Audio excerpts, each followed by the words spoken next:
Кыргызстандын 6-чы президенти болуп Садыр Жапаров шайланды. Жаңы шайланган президент Садыр Жапаров көп балалуу үй-бүлөдөн. Анын атасынын аты Нуркожо, энеси Кадича болгон. Маегинде Жапаров ата-энеси айылда жашарын жана дыйканчылык менен алектенип жүргөндүгүн айтты. Алар 11 баланы тарбиялап өстүрүшкөн. Атасы 2017-жылы сентябрда 84 жаш курагында оорудан көз жумган. 2019-жылы март айында анын апасы каза болду. Жубайынын аты Айгүл Асанбаева. Ал 47 жашта. Ал Ысык облусунун Түп районунда төрөлгөн. Медициналык окуу жайында окуп, андан кийин педагогикалык билим алган. Садыр Жапаровдун 4 баласы бар.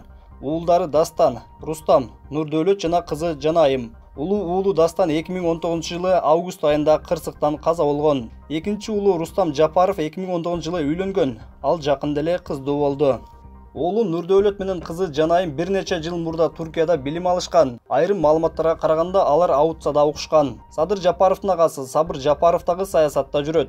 Ал Жыргалаң Кен АКТын башкы директорунун орун басары болгон. Ал бир тууганын колдогон митингдерде өткөрүп, ал үчүн аны милиция кармап кеткен. Ал 4-октябрда Мекенчил партиясынын тизмеси боюнча шайлоого катышып, Камчыбек Ташиевден кийинки экинчи талапкер болгон. Райкүл Жапарова бир тууган эжеси кылмыш иши боюнча соттолуучу. 2013-жылдын 13-апрелинде башкы прокуратурага Максим Бакиев баштаган адамдардын тобу Ысык-Көл инвестициялык банкына тинтүү жүргүзгөн. Андан кийин банкты Райкүл Жапарова жетектеген деген билдирүү келип түшкөн. 2014-жылы ал алдамчылык жана арам акчаны адалдоо боюнча айыпталып, сыртынан соттолуп, эл аралык издөөгө алынган. Көп жылдар бою ал үй-бүлөсү менен Польшада жашап келген. Ушул жылдын май айында ал камакка алынып, башкы прокуратура аны өткөрүп берүү маселесин чечип жаткан. Бирок иш кандай аяктагандыгы белгисиз.